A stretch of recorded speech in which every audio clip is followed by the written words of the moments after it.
ক্লাসে তোমাদের আগামী যে কাল যে গণিত পরীক্ষা হবে সেই গণিত পরীক্ষার প্রশ্নপত্র নিয়ে আলোচনা করব এবং সকল প্রশ্নপত্র তোমাদের বুঝিয়ে দিব। আর একটা কথা, এটা শুধুমাত্র প্রশ্নপত্রের একটি ভিডিও, এখানে তোমাদের সম্পূর্ণ প্রশ্নপত্র দেখানো হবে যেটা তোমাদের আগামীকাল আসতে যাচ্ছে। আর এই প্রশ্নপত্রটি যদি সঠিক উত্তর চাও তাহলে তোমাদেরকে সর্বপ্রথম এই যে প্লেস থেকে তুমি ভিডিওটি দেখছো সেই প্লেসে চলে যাও এবং যা দেখো তোমাদের সকল প্রশ্নপত্রের উত্তর কিন্তু অলরেডি আমরা আপলোড করে দিয়েছি। তাই কোনো বিভ্রান্ত এবং সময় নষ্ট না করে, কেননা তোমাদের যে প্রশ্নপত্র সেইটা কিন্তু অনেকটাই মোটামুটি কঠিন, তোমরা যদি এখন সময় নষ্ট করো তাহলে আগামীকাল কিন্তু তোমাদের এক্সাম অনেক খারাপ হবে। তাই তোমরা সবাই আজকে যত তাড়াতাড়ি পারো চলে যাও আমাদের এই প্লেসে, যে সকল প্রশ্নপত্রের উত্তরগুলো দেখে নাও। তো তার আগে আমরা সর্বপ্রথম তোমাদের প্রশ্নটা দেখিয়ে দিই। এই প্রশ্নটা বোঝা তোমাদের জন্য অনেক ইম্পর্টেন্ট, কেন প্রশ্ন না বুঝলে উত্তর তুমি কিছুই বুঝবে না। তো দেখো এখানে বলা আছে বার্ষিক সামষ্টিক মূল্যায়ন 2024 গণিত বিষয়ের এবং নবম শ্রেণীর জন্য, ঠিক আছে, 15 মার্ক 100 মার্কের পরীক্ষা এবং 3 ঘন্টা পরীক্ষা হবে। ক বিভাগে সঠিক প্রশ্নের উত্তরগুলো তোমাদের খাতায় লিখতে হবে। 1 নম্বর বলা আছে 7, 11, 15, 19 অনুক্রমটির 21তম পদটি কত? 73, 81, তারপর কত তোমার 84, 87 না 95, সে কোনটা সঠিক? 2 নম্বর হলো 4 + 8 + 16 ধারাটির 15তম পদের পদটি কত? এখানে বলা হয়েছে, তুমি যদি খেয়াল করতে পারো, এখানে 65,336, এখানে বলা হয়েছে তোমার 1,31,072, এখানে বলা হয়েছে 16,384, আর এখানে বলা হয়েছে তোমার কত 32,768, কোনটি সঠিক? তারপরে তোমাদের 3 নম্বর প্রশ্ন হলো ফিবোনাচি অনুক্রমটি কোনটি? তাহলে ফিবোনাচি অনুক্রম কোনটি সেটা তোমরা মোটামুটি সবাই জানো, তাও এখানে অপশনে রয়েছে 0,3,8,5, আর এখানে 2,4,8,16, 2, 4, 6, 8 নাকি 1, 1, 2, 2, 2, 3, 5, তো কোনটি সঠিক? তারপর 4 নম্বর প্রশ্ন হলো 13 + 5 + 13 + 9 + 5 = -5 সমান কত? এখানে বলা হয়েছে -60, -8, -18, এখানে বলা হয়েছে 64, তো কোনটা সঠিক উত্তর? 5 নম্বর হলো নিচের কোন যুগল কোণমিনাল কোণ, এখানে তোমাকে বলা হয়েছে 40 ডিগ্রি ও -120 ডিগ্রি, 40 ডিগ্রি ও 320 ডিগ্রি, 60 ডিগ্রি ও -120 ডিগ্রি, 60 ডিগ্রি ও 120 ডিগ্রি। তারপরে তোমাদের 6 নম্বর প্রশ্নে বলা হয়েছে, এখানে একটি ত্রিভুজ দেখতে পাচ্ছ যেখানে ABC একটি ত্রিভুজ, A থেকে C এর মান দেওয়া আছে √5 এবং B থেকে C এর মান আছে 1। এর বলেছে চিত্রের আলোকে tan C - tan A সমান কত? 2/3, 3/2 না 4/√5 না 6/√5। তারপর চলে যাব 7 নম্বর প্রশ্নে তোমাদেরকে বলা হয়েছে নিচের কোনটি সঠিক নয়? এখানে কিন্তু নয় বলছে, মানে সঠিক উত্তরটা দেওয়া যাবে না। লগের ভিত্তি -1 হতে পারে না, লগের ভিত্তি 0 হতে পারে না, লগের ভিত্তি 1 হতে পারে না, লগের ভিত্তি ভগ্নাংশ হতে পারে না, কোনটা সঠিক এটা না কোনটা ভুল সেটা উত্তর করতে হবে তোমাকে। তো 8 নম্বর প্রশ্ন, নিচের কোন শর্তে a1x + b1y + c1 = 0 এবং a2x + b2y + c2 = 0 সমীকরণ দ্বয়ের একমাত্র সমাধান হতে পারে, মাত্র একটি মাত্র সমাধান হতে পারে কোন সূত্রটার মাধ্যমে? দেখুন এখানে প্রথম সূত্র বলেছে a1 / b1 is not equal b1 / b2, এখানে দ্বিতীয় সূত্র বলেছে a1 / a2 = b1 / b2 = c1 / c2। গ নম্বরে বলা হয়েছে a1 / a2 = b1 / b2 b is not equal c1 / c2, এখানে বলা হয়েছে a1 / b1 a2 / b2 c1 / c2, তো আসলে কোনটা সঠিক সেটা উত্তর তোমাকে করতে হবে। 9 নম্বর প্রশ্নে বলা হয়েছে 7x² - x + 2 = 0 সমীকরণ দ্বয়ের মূলদ্বয় প্রকৃতি কেমন? বাস্তব ও পরস্পর সমান, বাস্তব অসমান ও মূলত, বাস্তব অসমান ও অমূলত, বাস্তব মূল নেই। এর পরবর্তীতে হলো 10 নম্বর প্রশ্ন, কোন প্রতীকের মাধ্যমে প্রচুরক প্রকাশ করা হয়? x বার, তারপর m0, তারপর হলো সিগমা, কোনটা দ্বারা প্রকাশ করা হয়? তারপর হলো 11 নম্বর প্রশ্ন a + b = √5 এবং a - b = √3 হলো a² + b² সমান কত? 8, 4, 2, 1, ঠিক আছে। তারপর 12 নম্বর প্রশ্ন। 12 নম্বর প্রশ্নে বলা হয়েছে x + 5 = 5 এবং xy = 6 হলে x যেখানে y এর থেকে বড় হলে x² - y² এর মান কত হবে, নিচের কোনটি? তারপর এখানে কিছু দেওয়া আছে 11 9 9 6 12 12 8 12 14 6 11। উপাত্তগুলোর গাণিতিক গড় নিচের কোনটি? 9 12 11 না 10? তো আমি আবার বলছি, এই প্রশ্নগুলোর সঠিক উত্তর কিন্তু তোমরা যে ভিডিও এই প্লেলিস্টে দেখছো সেই প্লেলিস্টে কিন্তু অলরেডি আপলোড করা হয়ে গেছে। তোমরা সঠিক উত্তরগুলো যদি পেতে চাও তাহলে সোজা চলে যাও প্লেলিস্টে এবং গিয়ে বাকি সকল প্রশ্নপত্রের উত্তরগুলো দেখতে পারো।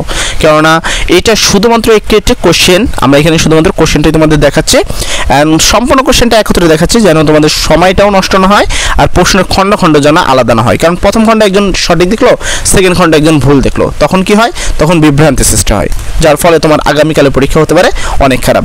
আমি চাই তোমাদের কল্যাণ, আমি সবসময় কাজ করি তোমাদের কল্যাণের কারণে। তো আমি চাই যে তোমরা যেন ভালো কিছুই করো।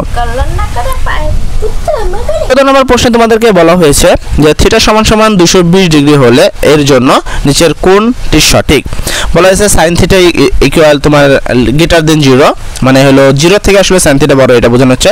tan θ > 0 নাকি cos θ > 0 না tan θ <0, ঠিক আছে? কোনটা সঠিক হবে? 15 নম্বর প্রশ্ন। উন্নতি কোণ কত ডিগ্রি হলে গাছের ছায়ার দৈর্ঘ্য তোমার হবে কত? √3 গুণ। আসলে 30 ডিগ্রি, 45 ডিগ্রি না 60 ডিগ্রি না 90 ডিগ্রি? এটা খুব ইজি বিষয়। tan এর যদি কত ডিগ্রি সমান √3 তোমরা জানো তাহলে এই উত্তরটা পেয়ে যাবা। এবার এক কথায় প্রশ্নের উত্তর। বলা হয়েছে 5 ভিত্তিক log 125 = কত? এখানে বলা হয়েছে 2 ভিত্তিক log 2x² প্লাস 3 ভিত্তিক log 3x³ সমান কত হবে? তারপর এখানে 18 নম্বর প্রশ্ন। tan θ = √3 হলে sin θ * sec θ = কত? 19 নম্বর প্রশ্নে 310 ডিগ্রি কোণের রেফারেন্স কত ডিগ্রি কোণ হবে? তারপর তোমার 20 নম্বর প্রশ্ন। 1 - ½ 1/4 - 1/8 অনুক্রমের ধারার অনুপাত কত? সাধারণ অনুপাত কত? 21 নম্বর প্রশ্ন। সাধারণ লগের ভিত্তি হিসাবে কোন সংখ্যাকে ব্যবহার করা হয়? তারপরে 22 নম্বর প্রশ্ন। 22 নম্বর প্রশ্ন। 60 ডিগ্রি প্লাস x ডিগ্রি কোণের সম্পূরক কোণ কত ডিগ্রি? 30 ডিগ্রিকে রেডিয়ানে প্রকাশ করলে কত ডিগ্রি হবে? তারপর হলো তোমাদের 24 নম্বর প্রশ্ন। 0 1 1 2 3 5 ধারাটির 10তম পদ সমান কত? এরপরে তোমাদের 25 নম্বর প্রশ্ন। 25 নম্বর প্রশ্নে বলা হয়েছে SN = A * r-1 সূত্রটিতে r দ্বারা কি বোঝানো হয়েছে? ঠিক আছে। তারপর হলো এখানে খ বিভাগ শুরু হবে। এবার যে এখানে খ বিভাগের যে প্রশ্ন আছে 13টি প্রশ্ন, সেই প্রশ্নে তোমাকে সঠিক উত্তর দিতে হবে, অবশ্যই এখানে ব্যাখ্যাও দিতে হবে প্রশ্নের। তো এটা কিন্তু অনেকটাই ইম্পর্টেন্ট। তবে মনে রাখবা এই সকল প্রশ্নের উত্তর কিন্তু অলরেডি আমরা আমাদের চ্যানেলে আপলোড করে দিয়েছি এবং তুমি যেখান থেকে ভিডিওটি দেখছো সেই প্লেলিস্টে কিন্তু সম্পূর্ণ অ্যান্সার শিট রয়েছে। তোমরা চাইলে সেই প্লেলিস্ট থেকেই সম্পূর্ণ অ্যান্সার শিট দেখতে পারো এবং বাকিদের ক্ষেত্রেও সেম কথাই প্রযোজ্য হবে। তো এবার তোমাদের খ নম্বর বিভাগে প্রথম নিচের প্রশ্নগুলোর উত্তর দাও। ক 1/4 প্লাস 1/2 প্লাস 1 প্লাস 2 প্লাস ধারাটির দশম পদ নির্ণয় করো। খ নম্বর x ভিত্তিক log 1/81 সমান -4 হলে x এর মান নির্ণয় করো। গ নম্বর 4 প্লাস 12 প্লাস 36 প্লাস ... ধারাটির প্রথম 12টি পদের সমষ্টি নির্ণয় করো। তারপর হলো ঘ নম্বর প্রশ্ন। ঘ নম্বর প্রশ্নে বলা হয়েছে 2x প্লাস y = 5 এবং x প্লাস y = 3 সরলরেখা দুইটির ছেদবিন্দুর স্থানাঙ্ক নির্ণয় করো। ই নম্বর প্রশ্ন। ত্রিভুজ ABC এ কোণ = 30 ডিগ্রি, বি কোণ = 90 ডিগ্রি, AB = 7 সেন্টিমিটার, BC বাহুর দৈর্ঘ্য নির্ণয় করো। 6 নম্বর প্রশ্ন। উন্নতি কোণ ও অবনতি কোণ বলতে কি বোঝো সেটা বোঝাও। 6 নম্বর প্রশ্ন। sin 405 ডিগ্রি এর মান কত নির্ণয় করো। তারপর হলো তোমাদের বর্গীয় জ নম্বর প্রশ্ন। বর্গীয় জ নম্বর প্রশ্নে বলা হয়েছে 40 ডিগ্রিকে রেডিয়ানে প্রকাশ করো।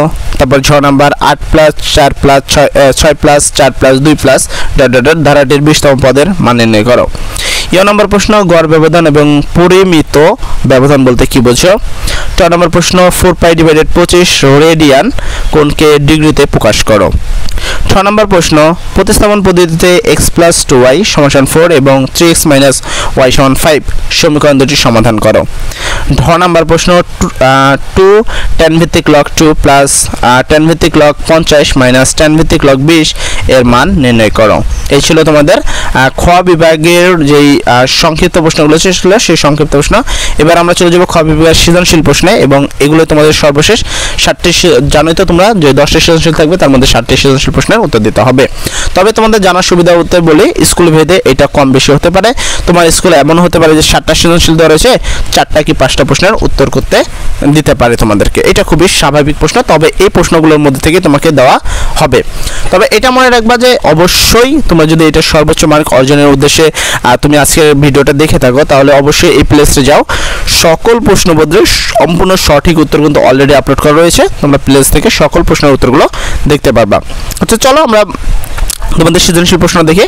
প্রথমে 2 বলা হয়েছে জামিল সাহেব তার চাকরির বেতন থেকে কিছু টাকা সঞ্চয় করার সিদ্ধান্ত নিলেন।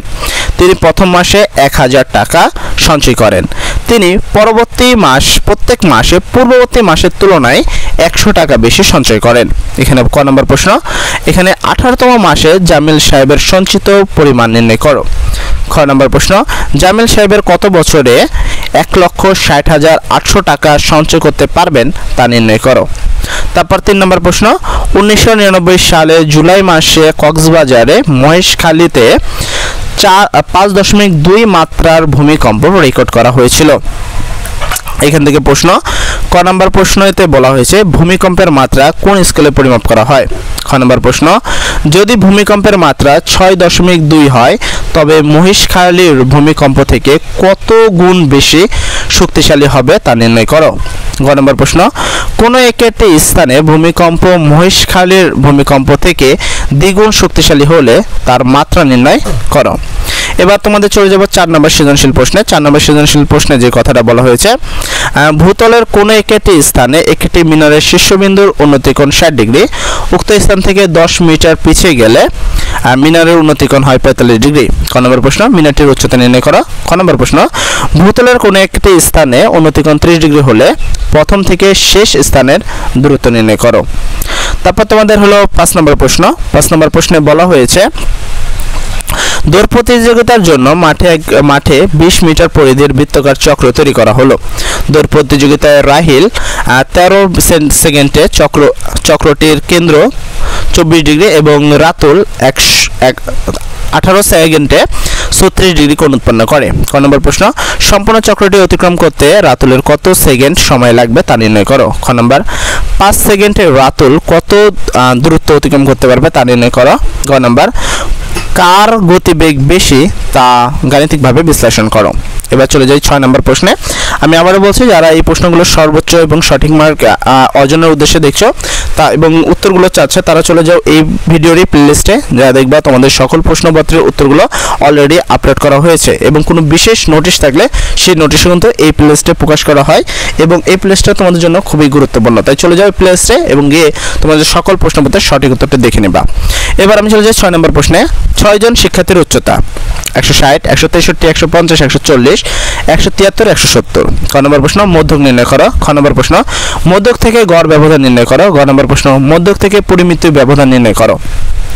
7 নম্বর প্রশ্ন, একটি আয়তক্ষেত্রের দৈর্ঘ্য প্রস্থের দ্বিগুণ আয়তক্ষেত্রের প্রস্থের সাথে 3 যোগ করলে তার দৈর্ঘ্যের সমান হয়।